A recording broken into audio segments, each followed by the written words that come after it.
Very good morning class. Welcome to our YouTube channel RPSC bio academy. देखिए, हम जो unit discuss कर रहे थे वो कर रहे थे सेल डिवीजन, जिसमें मियोसिस के बारे में हमारी डिस्कशन चल रही थी। कल हमने टीलोफेज को देखा था और टीलोफेज में क्या शुरू हो गया था? Cytokinesis.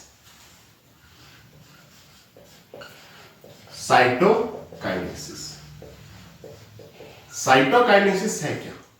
Separation of cytoplasm.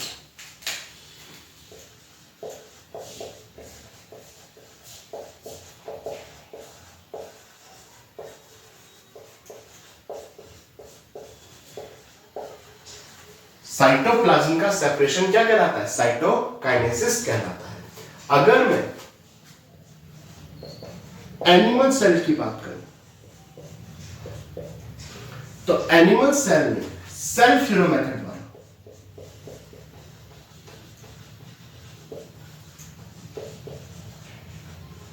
Cytokinesis होगा। बिल्कुल सेम प्रोसीजर जैसे माइटोसिस में था। ठीक है, यहां पर मियोसिस फर्स्ट की टीलोफेज फर्स्ट में होगा।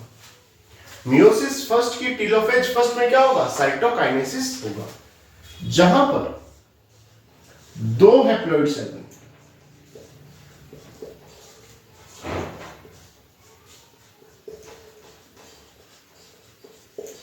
कितनी हैप्लॉइड सेल? दो हैप्लॉइड सेल का फॉर्मेशन यहां पर हो जाएगा, क्योंकि यहां पर मियोसिस फर्स्ट की टीलोफेज फर्स्ट में हो रहा है, तो दो हैप्लॉइड सेल का फॉर्मेशन यहां पर हो जाएगा। ठीक है, और फिर मियोसिस सेकंड की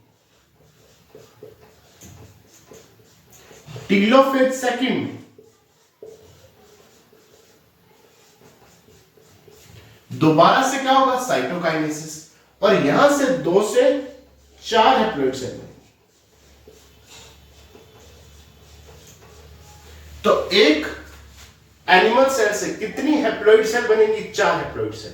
एक बार तो साइटोकाइनेसिस होगा मियोसिस फर्स्ट की टीलोफेज फर्स्ट में, एक बार साइटोकाइनेसिस होगा मियोसिस सेकंड की टीलोफेज सेकंड में। जब यहां पर दो हैप्लॉइड सेल का निर्माण होगा, इसे कहेंगे कोशिका द्वीप।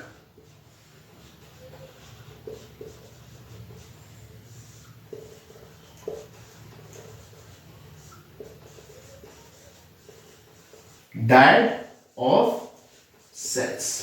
कोशिका द्वीप क्या? Dyad of cells. और जब 4 हैप्लॉइड सेल बनेंगी तो इसे क्या कहेंगे? टेट्राड। टेट्राड। ठीक। अगर मैं प्लांट सेल की बात करूं तो प्लांट सेल में सेल प्लेट मेथड द्वारा यहां पर साइटोकाइनेसिस होगा। और ये कहां होगा? सीधा मियोसिस सेकंड की टीलोफेज सेकंड में। मियोसिस सेकंड की टीलोफेज सेकंड में, और यहां पर सीधा 4 हैप्लॉइड सेल बनेंगे।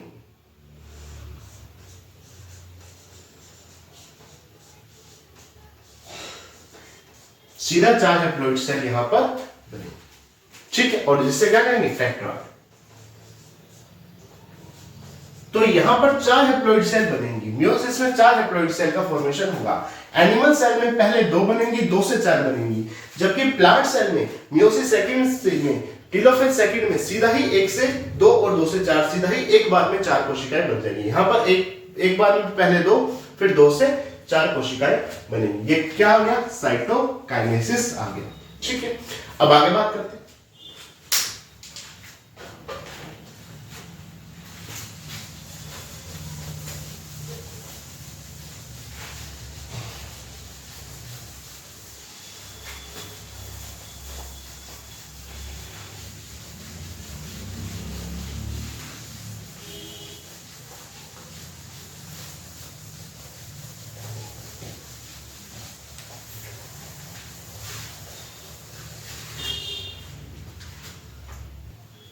देखिए, अब हम बात करते हैं इंटरकाइनेसिस की।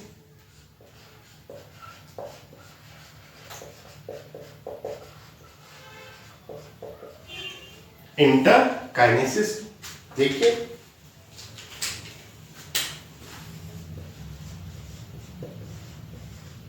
मियोसिस फर्स्ट और मियोसिस सेकंड, मियोसिस फर्स्ट और मियोसिस सेकंड के बीच में इंटरकाइनेसिस पाया जाता है।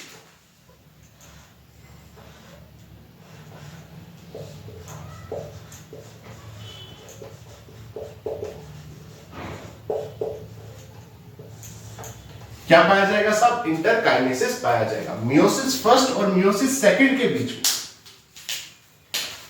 जहां पर मियोसिस फर्स्ट कंप्लीट हो गया और मियोसिस सेकंड अभी शुरू नहीं हुआ, इन दोनों के बीच में इंटरकाइनेसिस पाया जाएगा।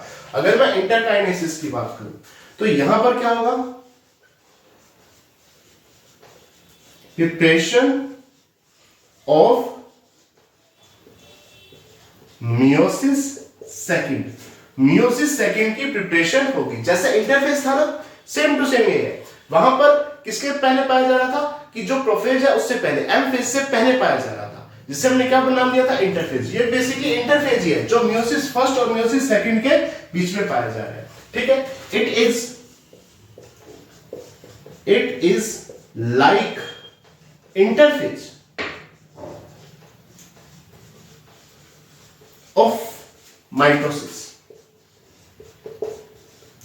ये एक प्रकार का इंटरफेज ही है जो समसूत्री विभाजन में पाया जा रहा था। It is like interphase of mitosis. ये एक प्रकार का क्या है? इंटरफेज ही है, जो कि माइटोसिस में जो इंटरफेज पाया जाता था लगभग वही है। लेकिन यहां पर डीएनए का रेप्लिकेशन नहीं होगा। डीएनए का रेप्लिकेशन यहां पर नहीं पाया जाएगा। बाकी सारी चीजें सेम चलेंगी इंटरफेज जैसी। जैसे इंटरफेज की अवस्थाएं थी बिल्कुल बाकी सारी चीजें यहां पर सेम चलेंगी, लेकिन डीएनए का रेप्लिकेशन यहां पर नहीं होगा। अगर मैं मियोसिस सेकंड की बात करूं,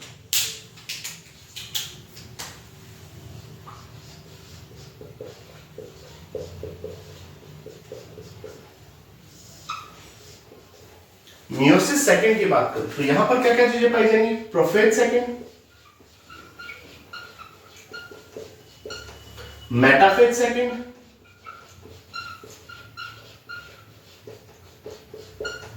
एनाफेज सेकंड और टीलोफेज सेकंड।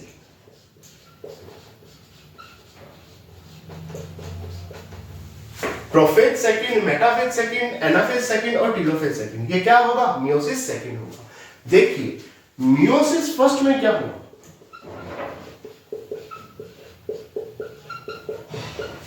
जो होमोलोगस क्रोमोसोम थी, कौन से क्रोमोसोम? होमोलोगस क्रोमोसोम,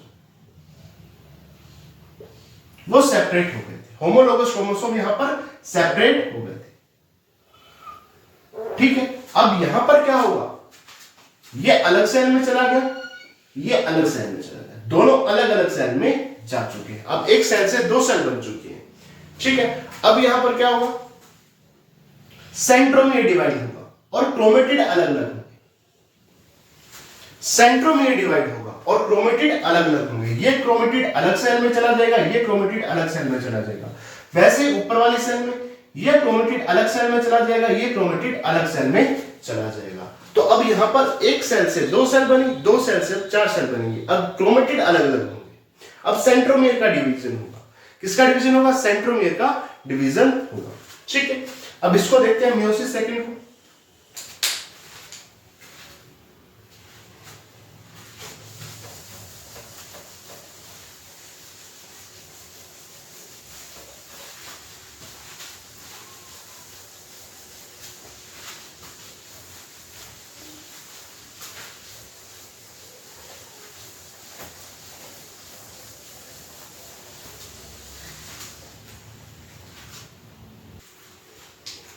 देखिए, अब बात करते हैं प्रोफेज सेकंड। अगर मैं प्रोफेज सेकंड की बात करूं तो meiosis second is initiated immediately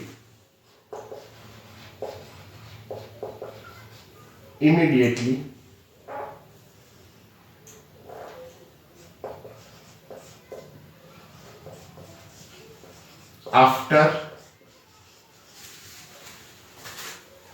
cytokinesis.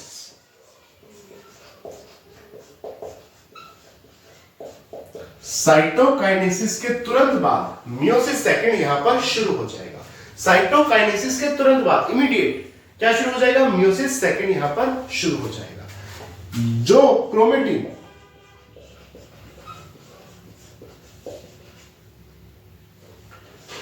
Chromatin कैसा हो गया था? फैल गया था। हमने बात की थी कि क्या हो गया था? छिद्राव हो गया था, फैल गया था, वो वापस कॉम्पैक्ट होना शुरू हो जाएगा, वापस कॉम्पैक्ट होना शुरू हो जाएगा। Nuclear membrane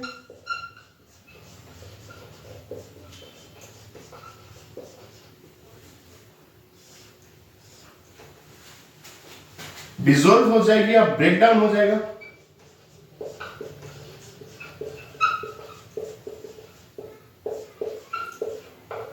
break down into vesicles.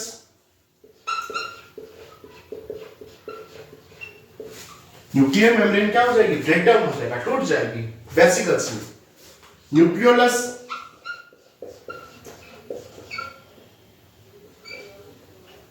Disappear हो जाएगी।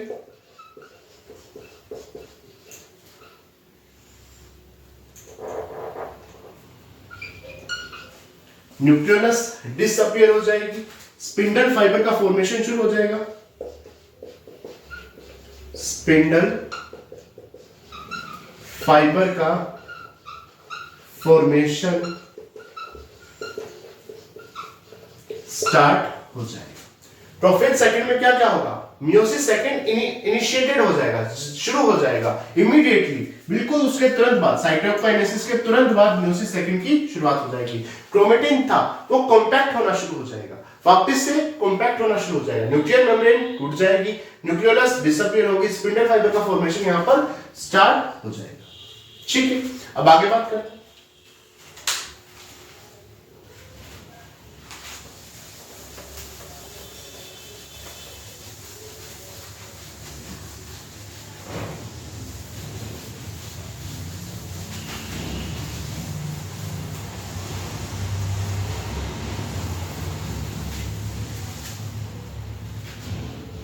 देखिए, जैसे यहां पर साइटोकाइनेसिस द्वारा एक सेल से दो सेल बनी थी, अब दोनों सेल में प्रोफेज सेकंड चाहिए। दोनों सेल में क्या चाहिए? प्रोफेज सेकंड चाहिए। न्यूक्लियर मेम्ब्रेन आपको डिसअपियर दिखेगी, न्यूक्लियोलस डिसअपियर हो चुकी है। यहां पर सेंट्रियोल अपोजिट पोल पर है, सेंट्रियोल अपोजिट पोल पर स्पिंडल फाइबर का फॉर्मेशन यहां पर शुरू हो चुका है। और क्रोमोसोम कैसे हो चुके हैं? कॉम्पैक्ट हो चुके हैं। कैसे हो चुके हैं? कॉम्पैक्ट हो चुके हैं। ठीक है, प्रोफेज के बाद बात करते हैं मेटाफेज सेकंड की।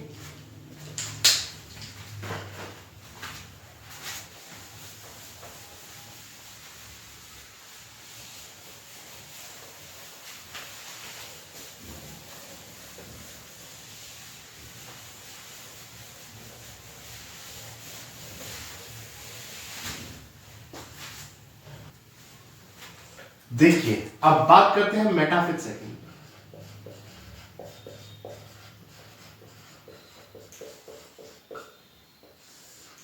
मेटाफेज सेकंड में क्या होगा?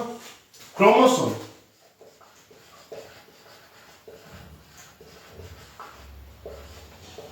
align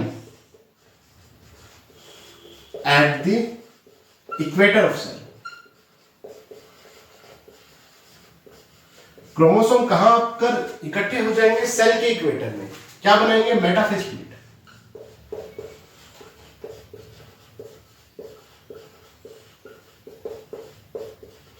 देखो, जो मियोसिस सेकंड है ना, वो सेम टू सेम माइटोसिस ही है, एज इट इज, बिल्कुल सेम टू सेम।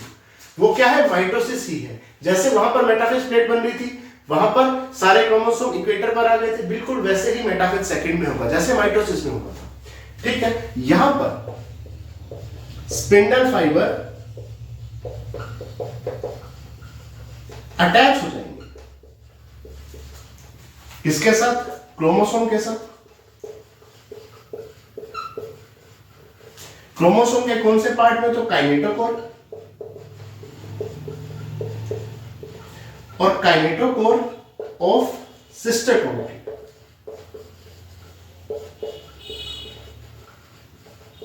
यहां पर क्या होगा? जो सिस्टर क्रोमेटिड होंगे वो अलग अलग पोल पर जाएंगे। अब सिस्टर क्रोमेटिड अलग अलग पोल पर यहां पर जाएंगे, तो काइनेटोकोर के साथ क्या हो जाएंगे? अटैच हो जाएंगे। क्या चीज? Spindle fibre.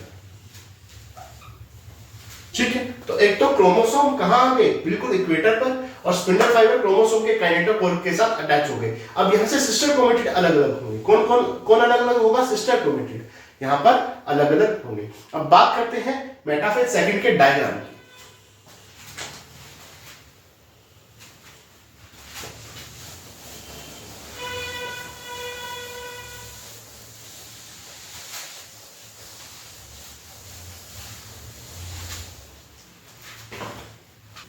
देखिए, जैसे ये मेटाफेज सेकंड है,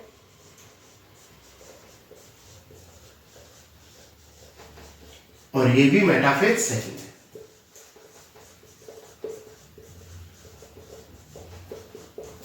यहां पर क्या हुआ? क्रोमोसोम इक्वेटर पर आ गए, बिल्कुल सेल के सेंटर में आ गए। स्पिंडल फाइबर किसके साथ अटैच हो गए? क्रोमोसोम के साथ। यहां पर स्पिंडल फाइबर यहां पर आकर अटैच हो गए। ठीक है, ये आ गई मेटाफेज सेकंड। अब बात करते हैं एनाफेज की।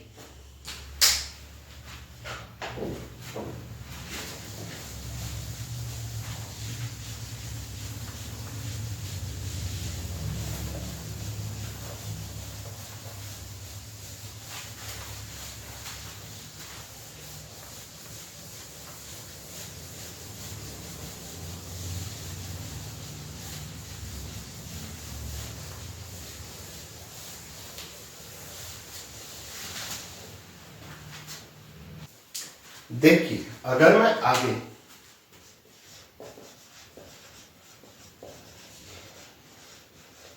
एनाफेज सेकंड की बात करूं, देखिए मैं इसे डिटेल में तो नहीं पढ़ा रहा क्योंकि ये बिल्कुल माइटोसिस जैसा ही है, बिल्कुल सेम टू सेम माइटोसिस ही है। ठीक है, वहां हमने बहुत इसे डिटेल में कर लिया है। अब यहां पर इसे शॉर्ट में हम आगे देख रहे हैं क्योंकि बिल्कुल माइटोसिस जैसा ही सेम टू सेम है। अगर मैं एनाफेज सेकंड की बात करूं तो सेंट्रोमियर डिवाइड होगा, सेंट्रोमियर में डिवीजन, और प्रत्येक क्रोमेटिड अब कहां मूव करेगा? पोल्स की तरफ। Each chromatids move towards the pole.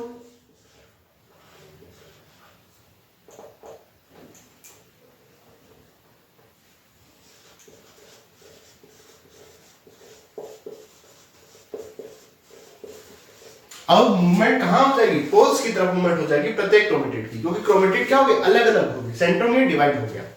अब यहां पर ये हुआ क्यों? क्योंकि स्पिंडल फाइबर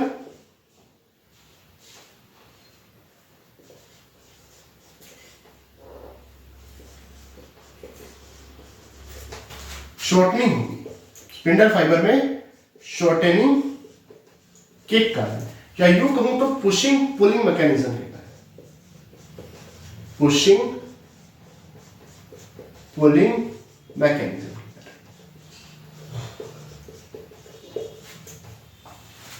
ठीक है, इसे डायग्राम से देखते हैं।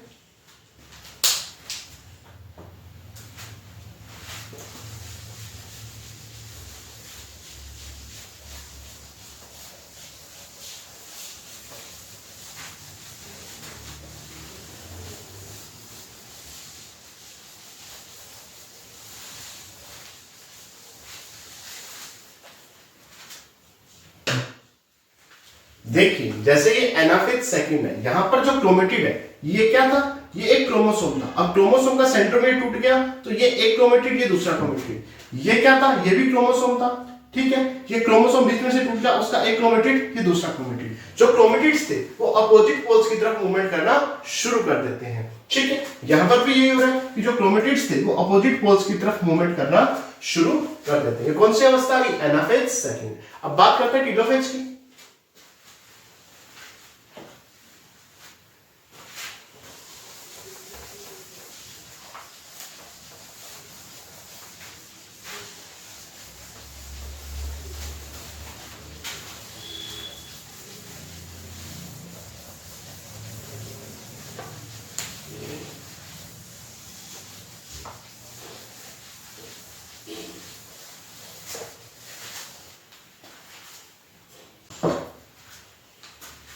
देखिए, अब बात करते हैं टीलोफेज सेकंड की।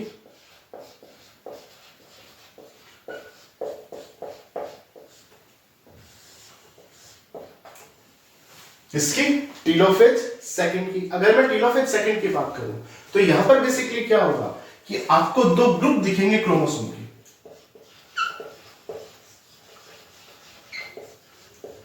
टू ग्रुप्स ऑफ क्रोमोसोम,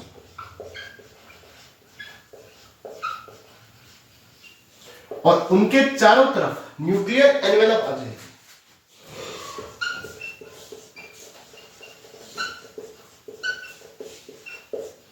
क्या आ जाएगी? न्यूक्लियर एनवेलप आ जाएगा, या यूं कहूं तो न्यूक्लियर मेम्ब्रेन आ जाएगी। इसके बाद न्यूक्लियोलस रीअपीयर हो जाएगी।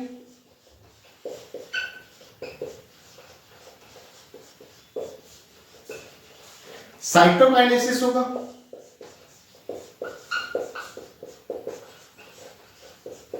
क्या होगा? कोशिका द्रव्य विभाजन, और 4 हैप्लॉइड सेल यहां पर बनेंगे। 4 हैप्लॉइड सेल यहां पर बनेंगे। टीलोफेज की बात करूं तो यहां पर क्रोमोसोम के आपको 2 ग्रुप स्पष्ट दिखेंगे। न्यूक्लियर मेम्ब्रेन उनके चारों तरफ आ जाएगी, न्यूक्लियोलस रीअपीयर हो जाएगी, साइटोकाइनेसिस हो जाएगा, और 4 हैप्लॉइड सेल का यहां पर फॉर्मेशन हो जाएगा। ठीक,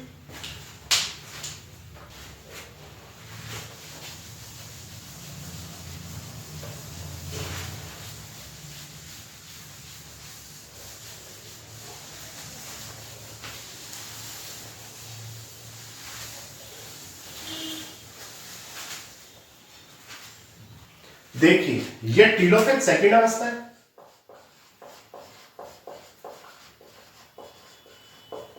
जहां पर आपको 4 हैप्लॉइड सेल यहां पर आपको दिख रही है, न्यूक्लियर एनवेलप दिख रहा है, और न्यूक्लियोलस यहां पर आपको दिखाई दे रही है। स्पिंडल फाइबर यहां पर क्या हो चुके हैं? डिसअपीयर हो चुके हैं। तो यहां पर टीलोफेज सेकंड में 4 आपको यहां पर हैप्लॉइड सेल बनेंगे, या यहां यूं कहूं तो साइटोकाइनेसिस यहां पर कंप्लीट हो जाएगा। ठीक है, अब आगे बात करें।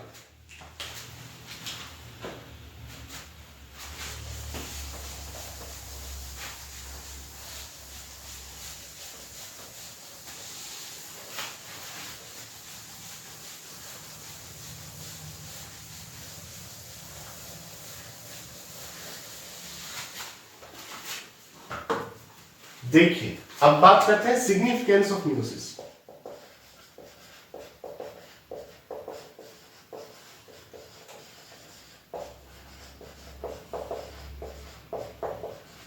मियोसिस का सिग्निफिकेंस क्या है? पहला है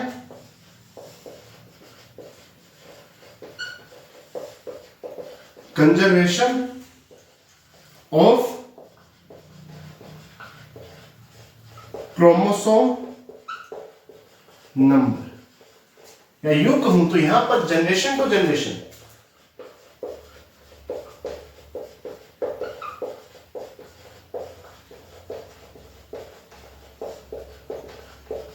क्रोमोसोम की संख्या फिक्स रह पाती है। क्रोमोसोम का नंबर फिक्स हो जाता है। कैसे फिक्स हो जाता है? देखो, मान लो यहां पर 2n है, यहां पर भी क्या है? 2n। अब अगर गैमीट बनेंगे तो n यहां पर होगा, n यहां पर होगा। गैमीट बनेंगे तो मियोसिस होगा, गैमीट बनेंगे तो अर्धसूत्री विभाजन होगा। अब ये गैमीट आपस में मिलकर फिर 2n बना देंगे।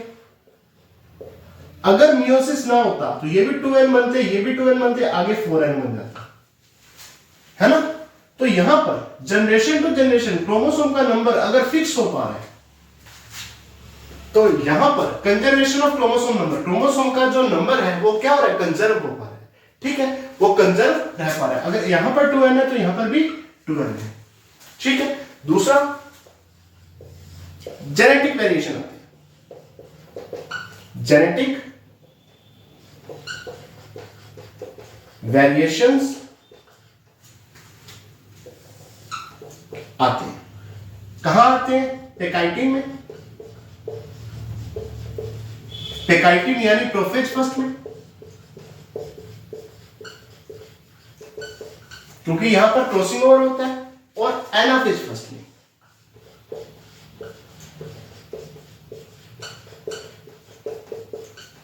देखो, एक तो जो क्रोमोसोम की संख्या है वो फिक्स रहती है, क्रोमोसोम की संख्या किसी भी स्पीशीज में फिक्स हो जाती है, क्यों, क्योंकि मियोसिस से क्रोमोसोम की संख्या आधी हो जाएगी, यहां पर गैमीट बन जाएंगे, वो गैमीट आपस में मिलकर फिर वही 2n बना देंगे। तो यहां पर जनरेशन टू जनरेशन क्रोमोसोम की जो संख्या है वो फिक्स हो जाती है, यूं कहूं तो कंजर्वेशन हो जाता है क्रोमोसोम के नंबर का। और जेनेटिक वेरिएशन आते हैं, जैसे पेकाइटिन में प्रोफेज फर्स्ट पे और एनाफेज फर्स्ट में क्या आते हैं, जेनेटिक वेरिएशंस आते हैं।